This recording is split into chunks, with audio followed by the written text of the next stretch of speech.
Bu darsimizda fayl menlar qatori bilan tanishib chiqamiz. Word dasturiga kiramiz. Bitta hujjat yaratib olamiz.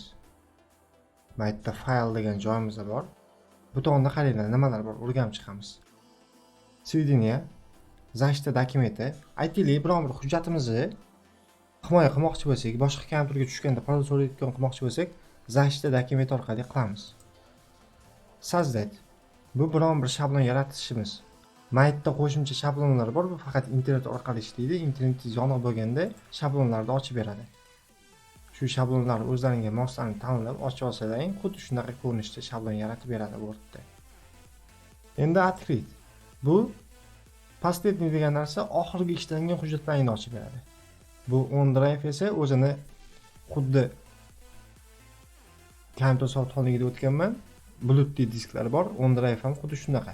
Etude kompyuter bu kompyuterda oladi. Obzor esa xuddi Etude kompyuterga o'xshagan. Obzor o'zlarining kompyuterlaringda tanlab fayl ochasizlar. Сохранить. Bu qayerga saqlanib qilishlaring. Nimaga hozir saqlanib o'tib ketyapti, buni tushuncha beraman. Sababi biz yangi hujjatda ishlayapmiz. Yangi hujjatda bitta ma'lumot qilyapmiz. Buni saqlanishga bossak, bu avtomatik saqlanishga o'tkazib beradi. Chunki bu ma'lumotimiz saqlanmagan. Agarda biz buni saqlab olsak, mana saqlab olaylik. Saqlab oldik. Endi buni biza bironta o'zgarish kiritamiz.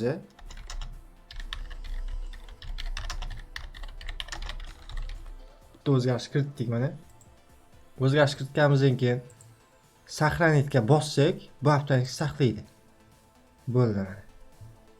Endi pechat. Bu asosan printer bilan ishlaydigan joyimiz. Buni alohida printer bilan ishlash darsimizda tushuntirib o'tib ketaman. Общий dastur bizga kerak emas. Export esa xuddi saqlanishga o'xshagan, faqatgina butonda tiplarni o'zgartirib saqlanib qilsa bo'ladi. Lekin saqlanishda ham xuddi shu narsa bor. Obzor qilamiz. Mayda tip faylni ko'ramiz. Nimalar qilsak bo'ladi, qaranglar. Bu 2016-versiyani imkoniyati katta, ya'ni Word dokumentlarimizni ham PDF qilib saqlab olsak bo'ladi yoki PDF dokumentlarimizni bemalol 2016 Office dasturida ochsak bo'ladi. Wordda saqlanib qilishimiz mumkin yoki bo'lmasa PDFda saqlanib qilishimiz mumkin yoki bo'lmasa web, ya'ni HTML da saqlanib qilishimiz mumkin yoki text faylda saqlanib qilishimiz mumkin. Bu o'zimiz xohishimizga binoan. Uchinchi zapis bu bizning foydalanuvchimiz. Adashmasam sizlar o'zlaring Office dasturlarining login paroli bo'lsa, sizlar buni sotib olgan bo'lsangiz, bemalol kirib o'zlaringiz profil orqali foydalansangiz bo'ladi. Parametr bo'limini esa sizlarga men tushuntirganman. Bo'ldi. Glavniy bo'limdagi darsligimiz shulardan iborat edi.